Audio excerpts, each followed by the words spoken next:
Hey there, I am David Sirota, a journalist at the Daily Poster, and I'm moderating today's panel for the Institute for New Economic Thinking. Today, we are going to be discussing the topic of the discussion is bad timing, offshoring meets automation, and we've got a really terrific panel. Brad DeLong, the professor of economics at UC Berkeley, Rana Foroohar, a global business columnist and the associate director at the Financial Times, and Damon Silvers, the policy director and special counsel at the AFL-CIO. And we're going to talk a lot about the combination of technological disruption and economic globalization. At the end of the discussion, we'll do a Q&A from experts in the audience. So if you want to submit your questions anytime, by clicking on the Q&A button, you should go do that. Obviously, this is a hugely important topic, especially now during the pandemic, and I think we'll talk a little bit about how the pandemic is impacting all the larger trends that have happened in the economy for at this point decades in terms of the intersection between technology and offshoring and what that means for day-to-day working people in the United States and across the globe. I certainly know that I know many workers, many people in my own community here in Colorado whose lives have been upended by technology, not just during the pandemic, but beforehand in terms of dislocation, job disruption, and the like. And I think that the pandemic has only amplified what's gone on. So I guess I want to start the forum here by asking that question about the pandemic to the panel here. We've been moving towards an economy more and more disconnected from place in a lot of ways. At least the information sector of the economy is more disconnected from geographic location. And so one question I have is, what do you think the pandemic has done, if anything, to accelerate that trend? And is the pandemic, in a sense, when it comes to, geographic location and people working remotely and kind of the ability of jobs to move so quickly from location to location, is the pandemic a blip? Or do you think it's something that will have lasting effects on those trends? And I guess we can start with Brad DeLong. What do you think? Well, given that it now looks like this plague is going to go on more or less as it has been going on for not a matter of months, but years now, people are going to get very used to the patterns of activity that we are moving into. Before the plague, we were talking about the death of retail. Now retail is not only dead, but it's been staked, its head has been cut off, its mouth has been stuffed with garlic, it's been buried, the coffin has been put 6 feet down in the earth and covered with lead, and then they've had a steamroller roll over it. That I can't see the retail experience moving back in such a way as to make the default in the future actually going to stores on the scale we used to, as opposed to web surfing and then having it drop shipped, which is wonderful news for Jeff Bezos and Amazon, but not good news for hopes of getting a middle class, for middle class society up. And that is the world we're moving into, and we have to figure out how to deal with it so it does less damage to distribution than it's now set to do. Okay, Rana, go ahead. Weigh in on the same question. Okay, great. So I only heard, I apologize, I'm having some sound issues. I only heard the tail end, but I guess you're asking kind of how does the pandemic change the nature of recovery, where we're going to be economically. I mean, to me, I think, as in so many ways, it's just putting on steroids a lot of trends that were already happening. a lot of, I think, problematic trends, particularly in terms of jobless recovery. Something I've been looking at really carefully is the nature of the shift between a tangible economy to an intangible economy. So an economy based on things that you can touch and feel and see, versus an economy based on digital data flows, on personal data. Personal data is, in my mind, the new oil of the economy. We've seen the effects of it being mined in the consumer space by the big consumer tech platforms, but we're about to enter an entirely new world where that's going to be done in the business space with the Internet of Things, business to business types of flows. And the data shows, and this is, you can look at it in a couple of ways. If you look at the changes that happened post-financial crisis, when there was a recovery, it was largely a digital recovery. The investment into intangibles, into software, into technology, much of it worker replacing, was much higher than it had been in the previous downturn and recovery.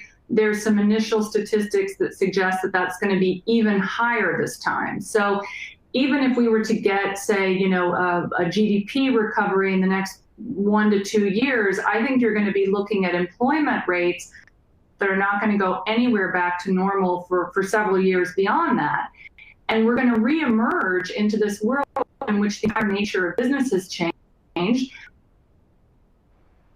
Pressure on all the things around retooling, skills, that we already were going to, and we thought pre-COVID we had kind of 10 years to deal with that. Now it's 2 to 5. I'll stop there for a moment. And Damon, I would just ask you a similar question, but I guess coming from the perspective of organized labor, from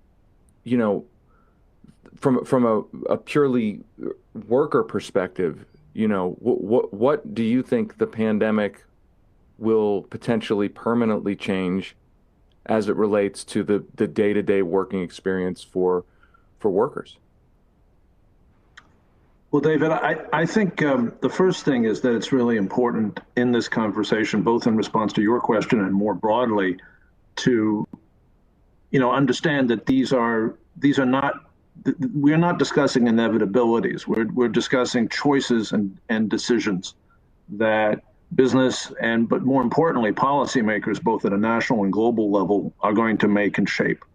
I think it's fascinating when we talk about the question of, you started this conversation with the question of place, right?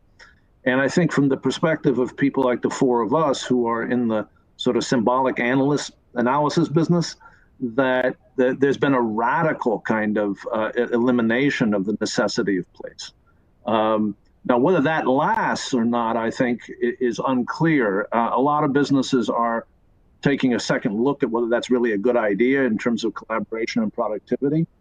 But it is an experience of the top 20% of the income structure, right? It is the meatpacking worker, the grocery store employee, the Amazon delivery driver are having a very different experience, right? As is the vast number of people who were working in the kind of low-wage service sector jobs that came into being after the last crisis, whose jobs no longer exist, right? Whether that's in retail or restaurants or hotels and so forth. They have a very place-centered experience. And it's important that all of us in the symbolic analysis business understand that our physical survival depends upon the success of their place-centered activity, right? And so but the question is it is obviously true, and you can measure it in all kinds of ways, that technology-driven companies in the retail sector, for example, have been big winners here, right? It's just like obviously true. But that raises again the policy question. If one big this thing raises 3 big policy questions, right? The first big policy question is the question about, will we or will we not have macro policies designed to drive tight labor markets? The answer to the question you posed to me is entirely dependent on which way that goes.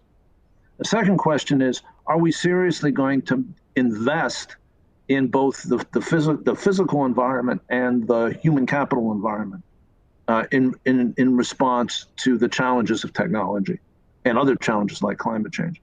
And the third and most important question is a question about power. And the example of Amazon is the greatest example of the greatest most defining example of that. Is the fact that Amazon's business model has been very successful in this environment. Is that simply going to mean the personal enrichment of Jeff Bezos at the expense of everyone else, those who work for him and those who compete with him? Is that what it's going to mean? Or is it going to mean something else? Meaning it could mean the rise of a different kind of middle-class job.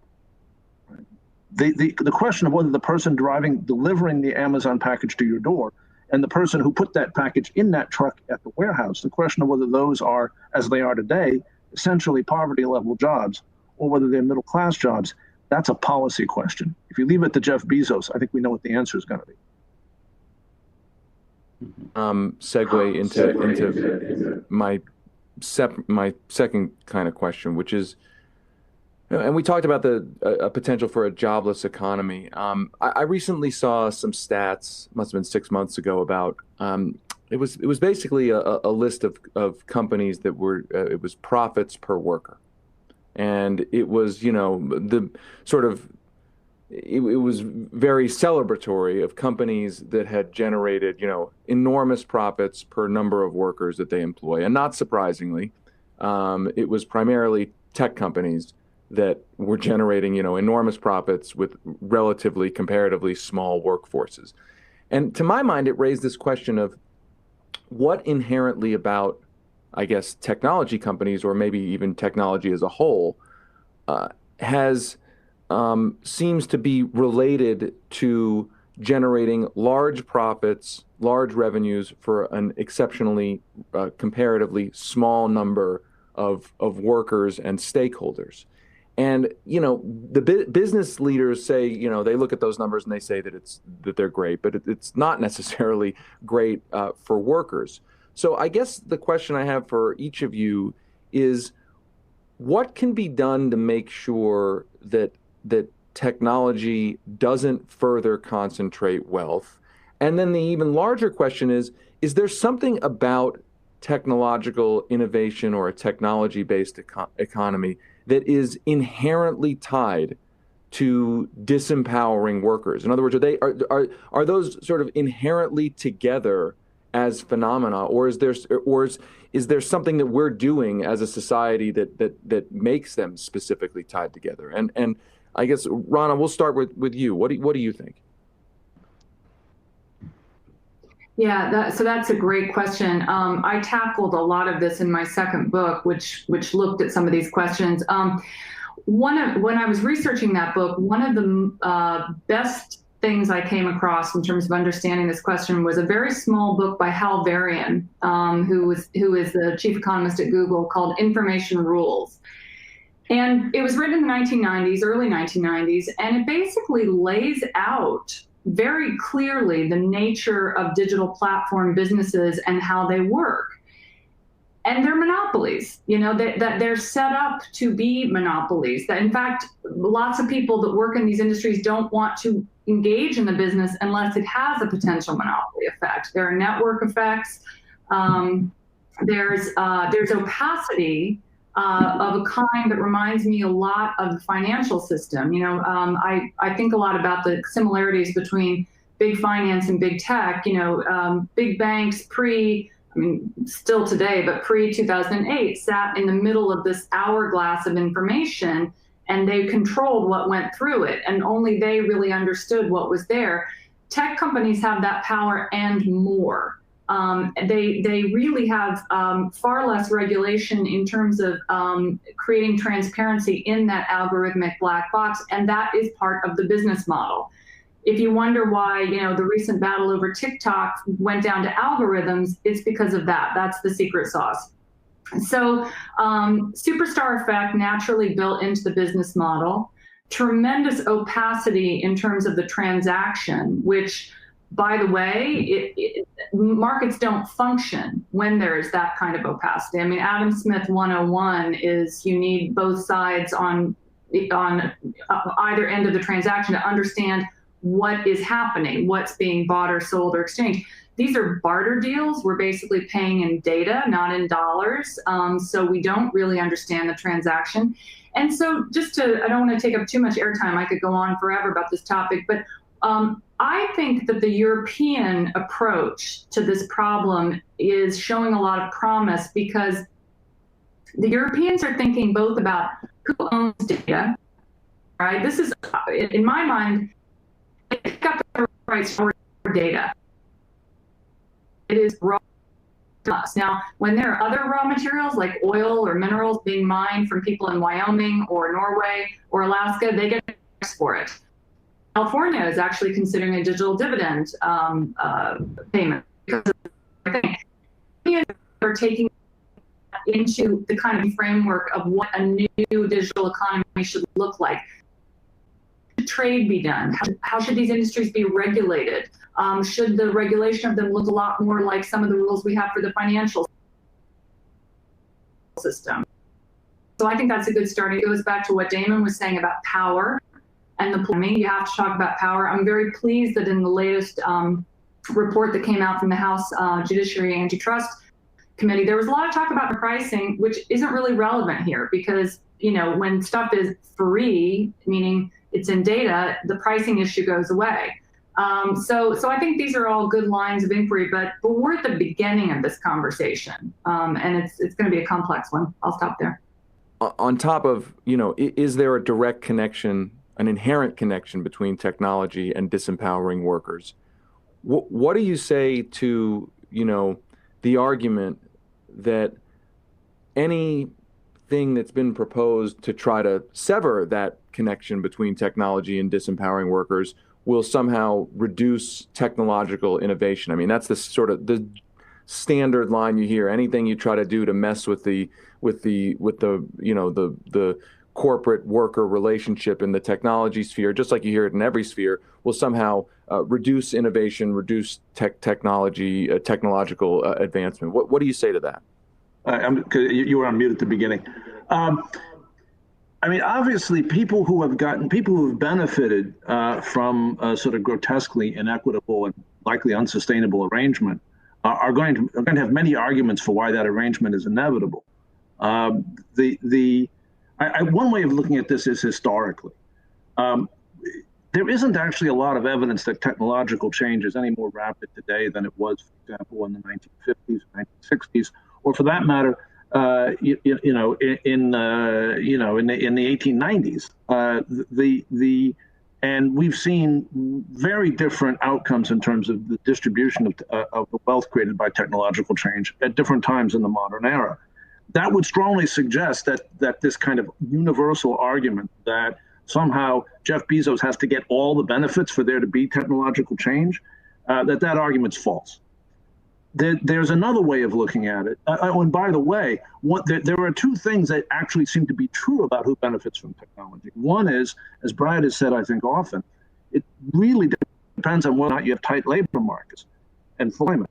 And two, it depends on on the strength of labor unions and the way that labor and employment works.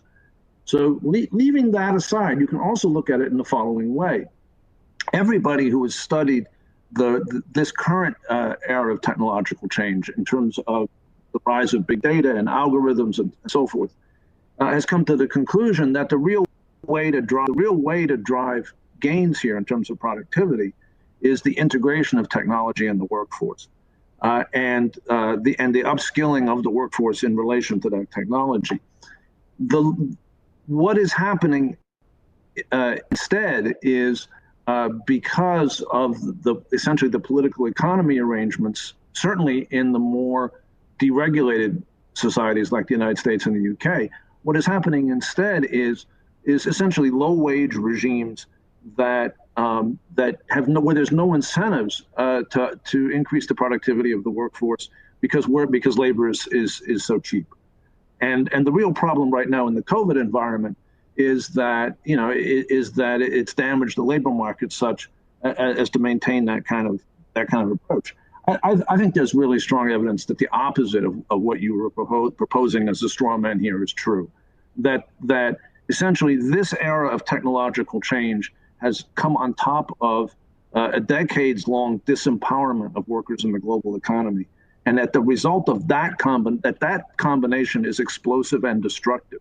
It's destructive economically in the sense that it leads to this low-wage path of implementing technology, and it's destructive and dangerous politically in that it destabilizes the very order that it seeks to create. It destabilizes the politics of modern society and destabilizes the economics in terms of aggregate demand. To ask the same question of you, and just going off of what Damon said, I mean, do you agree that as fast as technology seems to be changing, that it actually, it's actually not necessarily anomalous to previous eras, and is there something inherent about the technological change that we've seen in this era that is inherently connected to disempowering workers? Well, if I could pick up on something Rana said, that information rules, Hal Varian and Carl Shapiro's book Information Rules is truly great, and everyone should go back and read it.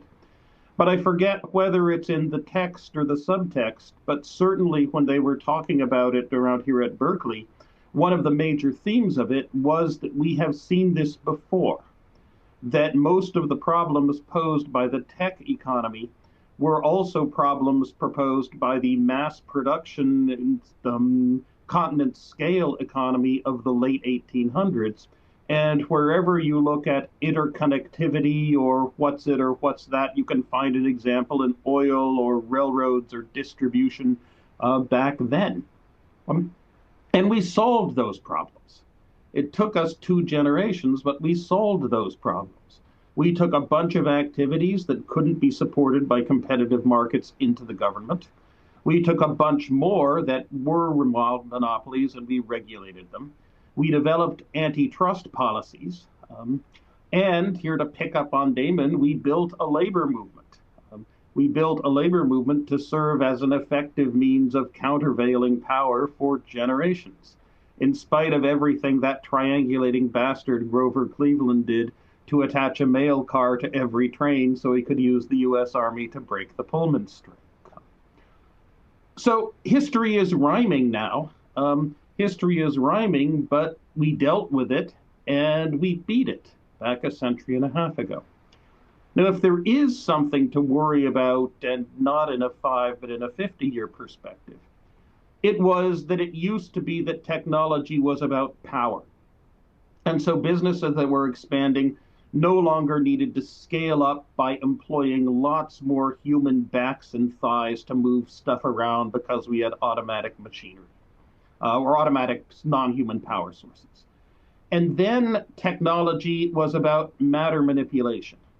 And we no longer had to scale up so much, businesses expanding no longer had to scale so much and hire so many more people to work nimbly with their fingers and the hand-eye brain loop because we had automatic machinery.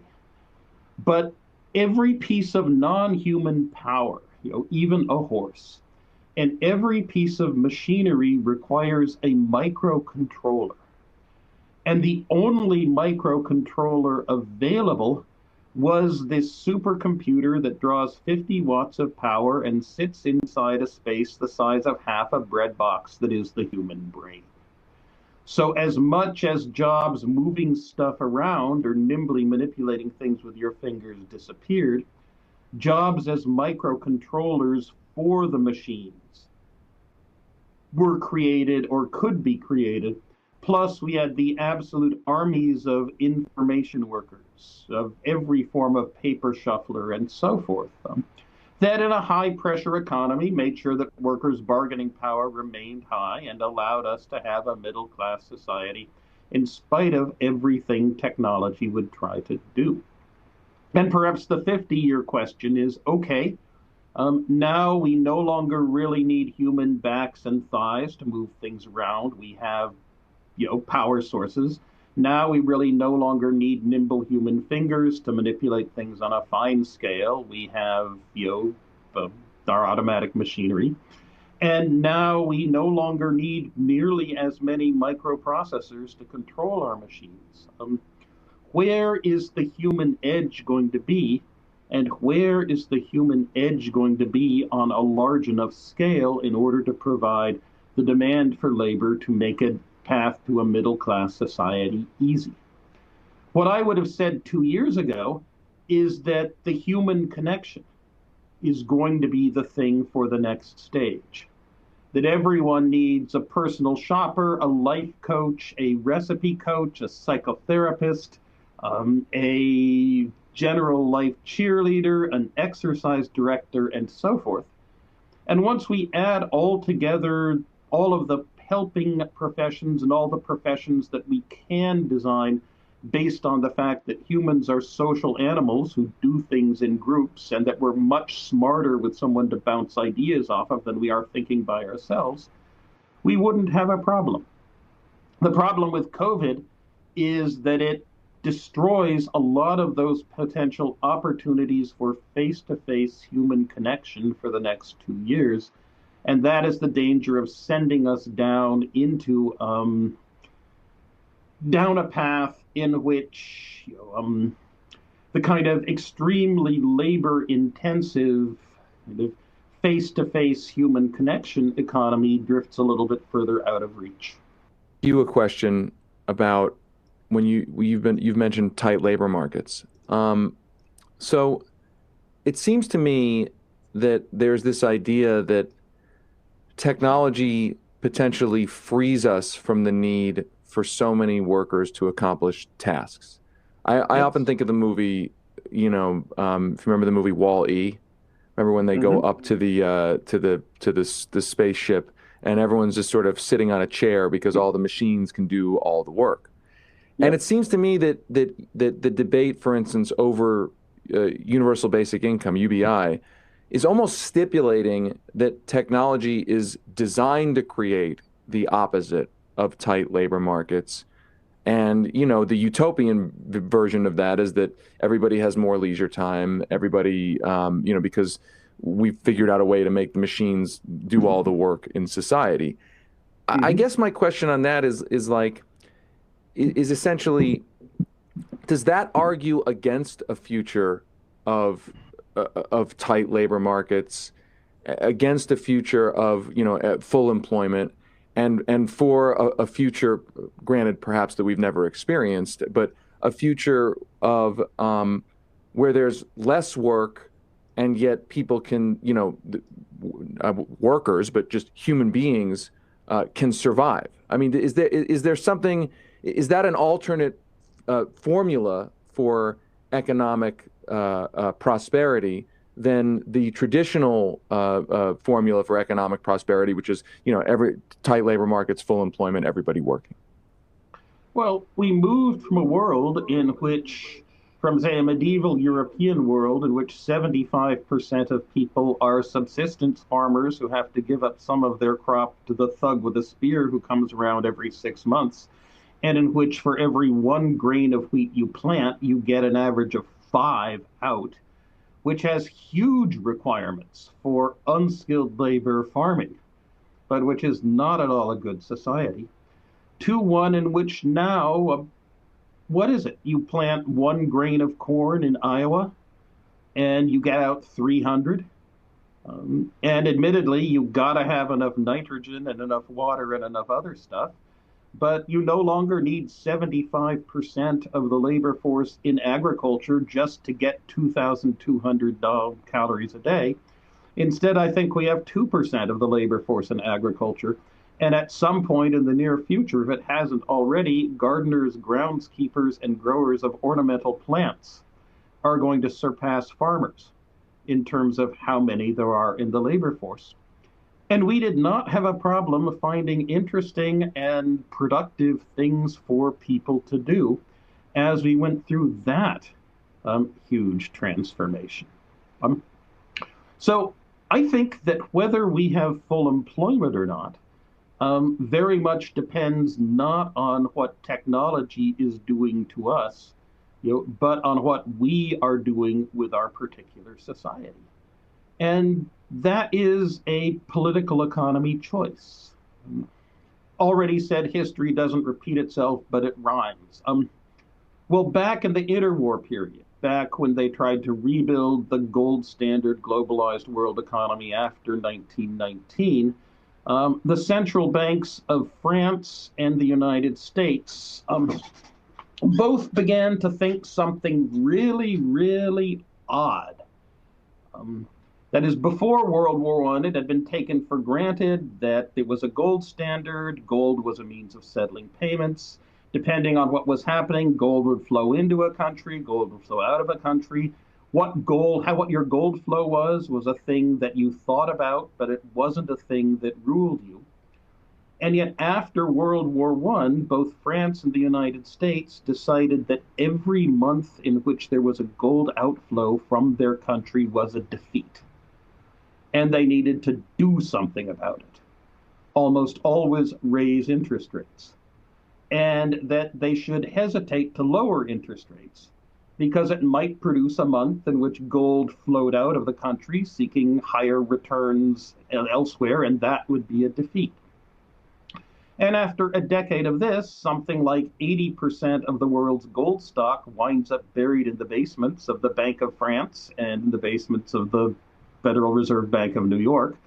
And so when the Great Depression comes and when it's appropriate for some of this gold reserve to be spent, it isn't. And the world economy comes down with a crash.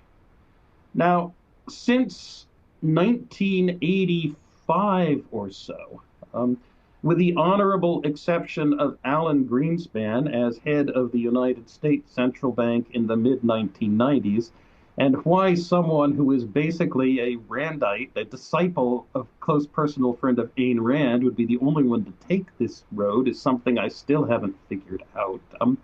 With the honorable exception of Alan Greenspan, every central banker has thought that inflation should be lower when they leave office than when they take office. And that makes a sustained high-pressure economy pretty much impossible.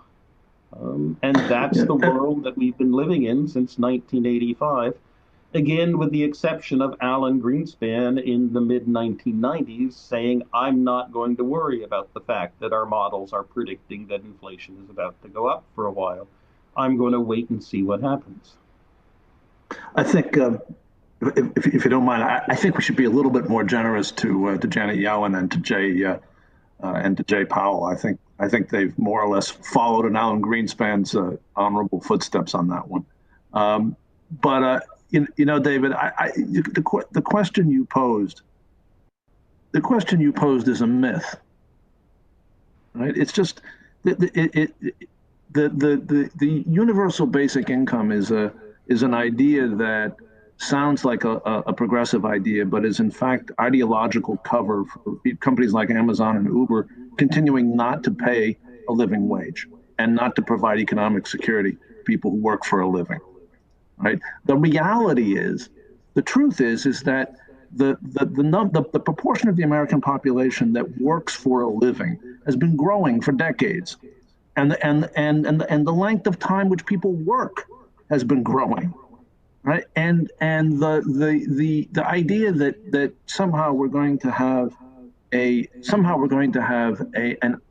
society dominated by unemployed and impoverished people, even as the potential for the productivity of our society keeps growing, is just false.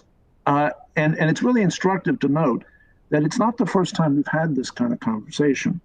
That in the 1960s, as Brad I think was alluding to, in the 1960s, factory production was automated significantly. Factory production used to be, brawny people with like hand tools, doing things on cars or washing machines or whatever. And it was, you had automated assembly lines and simple tasks were automated. Huge numbers of jobs were shed at that time. And there was a huge anxiety about, and people, the concept of the robot right? Smart people could infer from the most basic computers that existed in 1960 what was coming. It turns out it's taking 100 years to come, but they could see what the future was. And there was this huge anxiety about robots replacing people during the 1960s. And the nature of the anxiety at the time was that we would have huge amounts of leisure time. All the value created by automation was going to be distributed to workers, essentially through collective bargaining. So people would have money and they'd have free time. And the problem essentially would be ennui. The problem would be boredom. And the thing we needed to watch out for was like juvenile delinquency, was like bored people wandering around smashing things because they had nothing else to do. Now we have this anxiety about poverty, which is what UBI is supposed to address. The reason why we have that anxiety is because we have a political economy in which billionaires steal from the rest of us.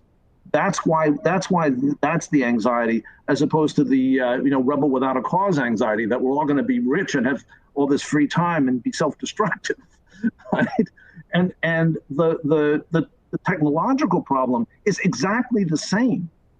It's exactly the same. It's just that the political economy lens and the expectations have been altered around inequality and powerlessness. Can I jump in, David? And, Yeah, please. And add something and maybe tie a few points together. It was interesting to hear Brad start to talk about gold, because that's something that's very much in the markets, in the ether, as a reflection of where the U.S. might be going, where the global economy might be going. There's essentially two bets in the market right now, and it's always interesting to watch what the kind of sharks at the very top are doing, because it's indicative of where things might be going. Top investors are either betting on gold or they're betting on big stocks. There's really nothing in between right now. So what does that tell you? That tells you that they're betting on the ability of large tech companies in particular to kind of continue to float over the nation state, just as large banks have, or large multinationals in general. Every time we get a productivity boom that actually employs a lot of people, it tends to be because it seeds and guarantees and encourages investment in some obvious thing, like building transatlantic railroads or building the internet. And then private companies are like, okay, they go in and commercialize it, and some fail and some don't. But it's a new thing. It eventually does create a lot of jobs, not just the kind of productivity that lives on our phone and makes it easier for the four of us to make more money, but doesn't actually help the vast majority of people. That's clearly what we need now. I can't tell. Did we lose Rana? You seem to be losing Rana, or to have lost Rana. Okay, hopefully she will reconnect. So we've got 5 minutes until the Q&A. So I'm gonna throw out a really short question for the panel, which is essentially, moving forward, if there's a new change of leadership, for instance, in the United States, or a new change of leadership in gubernatorial offices in states, cities, counties, wherever, what are, in your mind, the 2 or 3 big policy questions that will face either a new White House or a new governor, or states and cities? What are the 2 or 3 big policy questions that could actually move the needle, in your mind, on these issues? And we can start with Damon. I thought you'd never ask. There are 3 things, and they're in broad strokes. The first is fiscal and some of them, I'm afraid, are not really available to governors. They have to be done at the federal level. But the first is fiscal and monetary policy that is explicitly designed to create full employment, or to get us as close to it as possible. The second is investment. Take the IMF seriously, both infrastructure investment and human capital investment. And that includes things like making our schools work in person with COVID. And the third thing is righting the imbalance of power in the workplace. And that's partly about making it easier for workers to organize and bargain collectively. And it's partly about enforcing our minimum wage, our overtime rules, and the like in terms of the tech companies and their supply chains.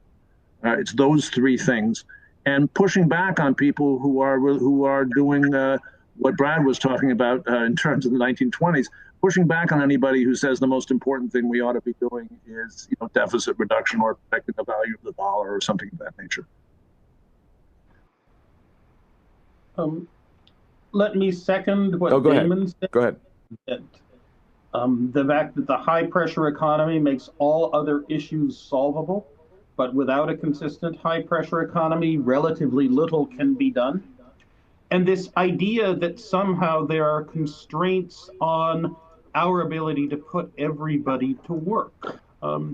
As John Maynard Keynes said back, I think it was in 1942, whatever we can do, we can afford. If it can be done, we can then figure out a way to make the financing mirror that reality, and we should do so. If I can step back and say, I think the biggest picture thing that should be done is that we need to focus on Silicon Valley's hippie roots, on the idea that while technology can be a locus of centralization and control, it can also be a locus of decentralization and empowerment.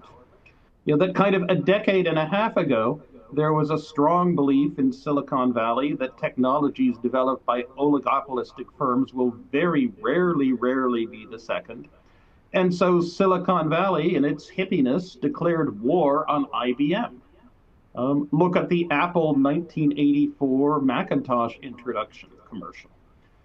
That back at the birth of the personal computer, it was at the time genuinely regarding itself as liberating, as giving information technology power in the form of ability to access information sources, send messages, and do your programming to the people, as an engine of mind augmentation rather than as robotization, and as a way we could give individuals the tools to outwit those who would robotize and routinize and render them redundant.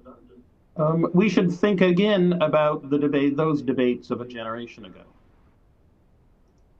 And Rana, if you didn't hear the question, it was basically, if you could, wave a wand, what would be the 2 or 3 policies in your mind that either a new president or a governor or mayors could put in place that could move the needle in a real way on some of the things that we've been talking about? Well, I'll try. I guess most of what I said in my very long-winded answer last time didn't come through, but I guess the point, particularly since you're talking about mayors, is that I think we're headed towards localism naturally. I think, to go full circle back to your starting point of place matters. I mean, if we've learned anything in the last 20 years, it's the place matters. The mythology of neoliberalism, that capital goods, people were all going to kind of travel happily and productively wherever they wanted in the world was always that. It was a myth. Capital traveled, labor didn't, goods did so sporadically. Now, for all kinds of reasons, from political frictions to the movement towards a tripolar world in which the US, Europe, and China, Asia are going to have, I think, fundamentally different rules of the road for the digital economy and trade, to technologies like 3D printing, vertical farming. I wrote about that this past Monday. All these different things, consumer preferences, will bring, I think, economy back. It might mean Atlantic Alliance. Unfettered globalization is going to go away for a variety of reasons. And I think that the opportunity, policy-wise, is to help the private sector, help labor, help individuals, help educators connect the dots as to what they need in various communities to make that work. And I think that we can do that. On last time was that in every truly productive economic, not just enriches Wall Street, but puts more people to work and allows salaries to rise.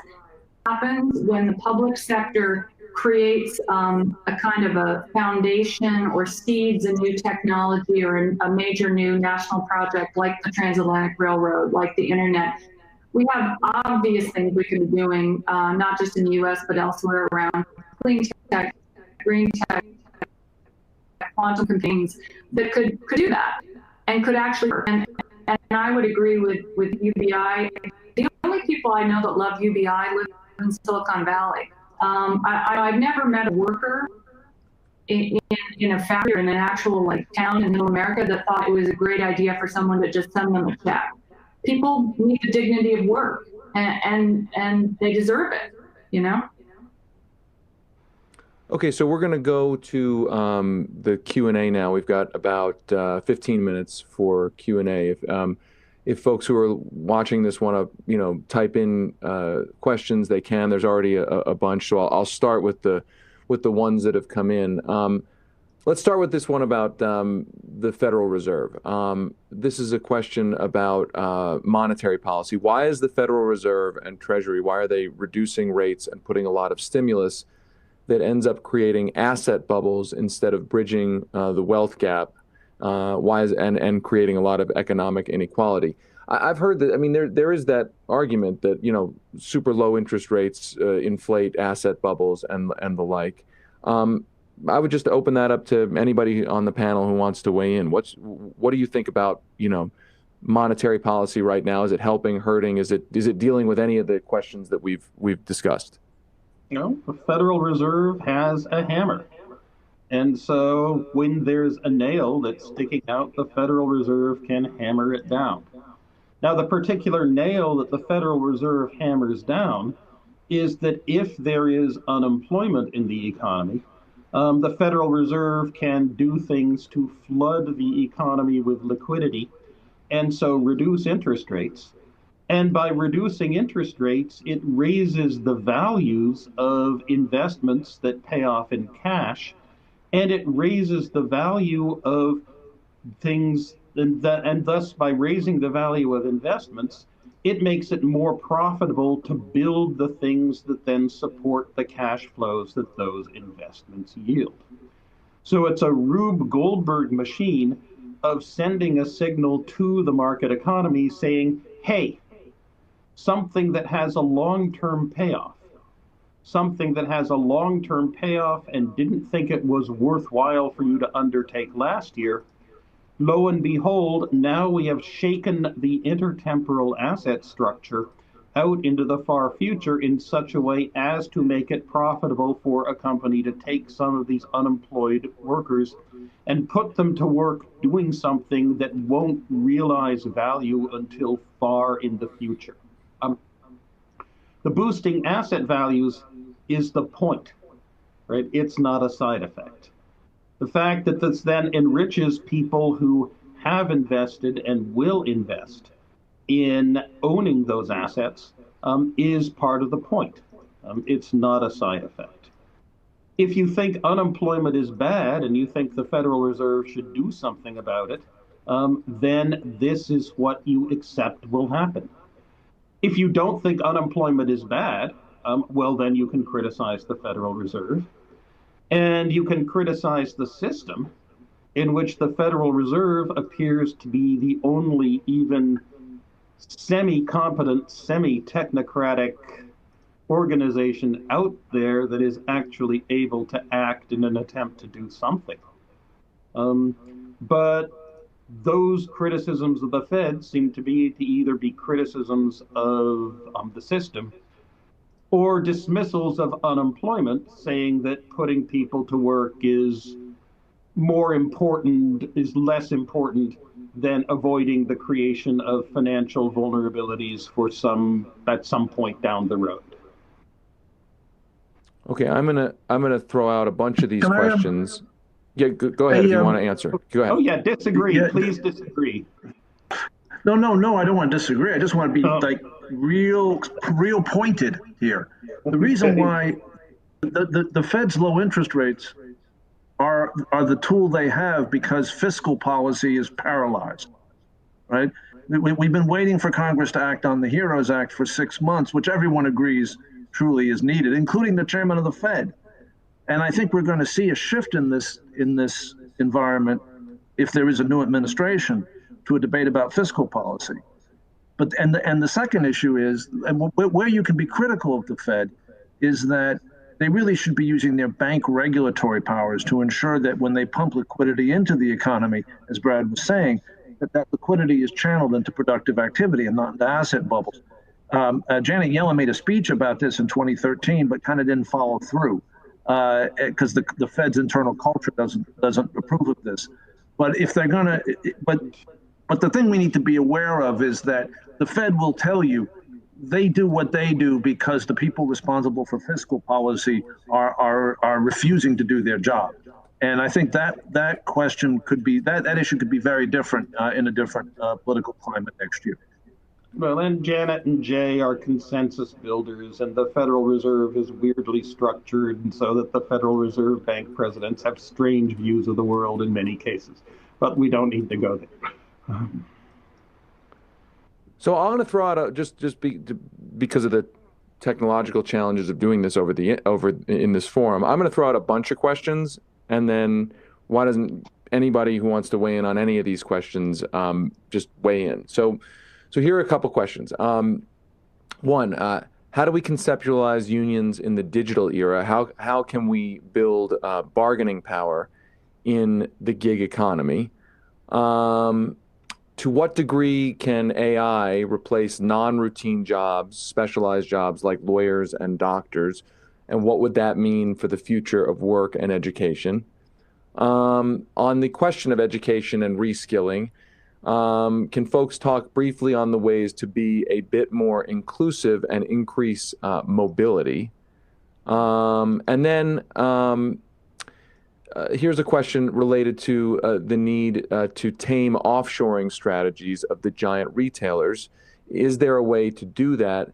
This strategy can be interpreted as a way to regime shop from different political systems. So those are a couple of disparate questions there for anybody on the panel to weigh in.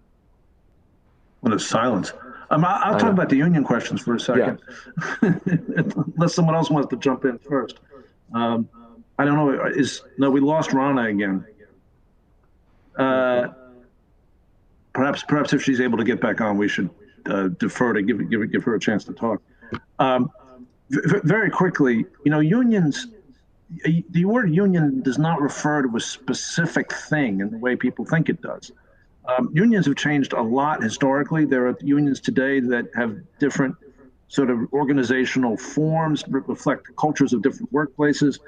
And right now, millennial workers are kind of reinventing what a union is.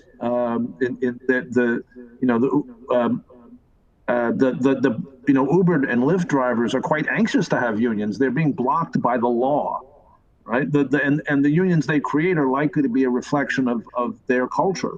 Much as say the musicians union is a very different animal than the United Auto Workers, which is a very different animal than a union of skilled construction workers. And I think one of the most exciting things about this time is that it's very clear, with public support in the United States for unions at 65%, that we are in a period of real creativity in terms of what working people are creating for themselves here.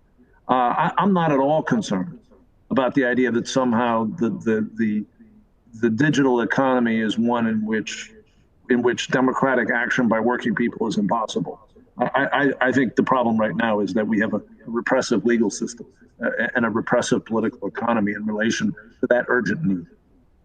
With respect to the replacing, that is, technology rarely replaces jobs. What technology does do is it transforms them by making some of the tasks that those jobs required things that all of a sudden are done extremely easily and effectively by technology. Things that used to take hours and hours, say, to type a document and type it with 3 carbons, and then one of the carbons isn't of sufficiently high quality, so you have to make another original, and so on and so forth. Boom, an entire carbon paper industry wiped out by the coming of the Xerox machine. And yet the people who made the carbon paper could go and do other things, in their paper mills. And all the secretaries then had their times freed up to spend time trying to call on the phone to get people to get together to meetings. The number of people in different kinds of jobs is going to change. But the idea that jobs as a whole are going to disappear, it's just not going to happen. And that in fact, at least in Germany, where they still have unions and where firms have to think about what they're going to be doing with their labor force as technology moves forward, we find that workers and firms are both pushing robotization forward much faster than the United States and in a much more inclusive way, because the firm as a whole is enough of a positive sum collective actor that they think we can raise the productivity of this value chain more and make ourselves more secure and better off.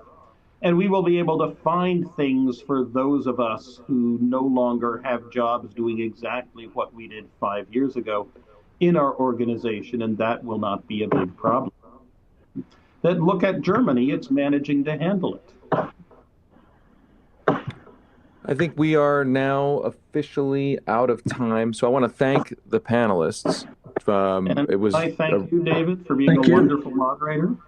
Thank you. I appreciate it. I to be honest, I was intimidated by the sort of intellectual heft on the panel, and so I'm glad I, in theory, held my own a little bit. No, absolutely, David. Great job. Okay, excellent. All right, cool. So just for folks who are watching, we're going to now continue the discussion with INET's Young Scholars Initiative for an open forum discussion where they will take a deeper dive into some of these issues. You can click on the Young Scholars Initiative on the link at the bottom of the screen to join that discussion. And one other note, on Tuesday the 27th at 12 p.m., INET will be hosting a discussion called The Work of Future, How Will Work Be Different? And that'll be moderated by Steve Clemens. If you haven't already registered, you can find the link to the right or on the INET website, and follow INET Live on Twitter at INET Economics to hear about new episodes and information on their program on the future of work. So thank you, everyone. Thanks to the panel. Thanks for everyone who's listening and watching.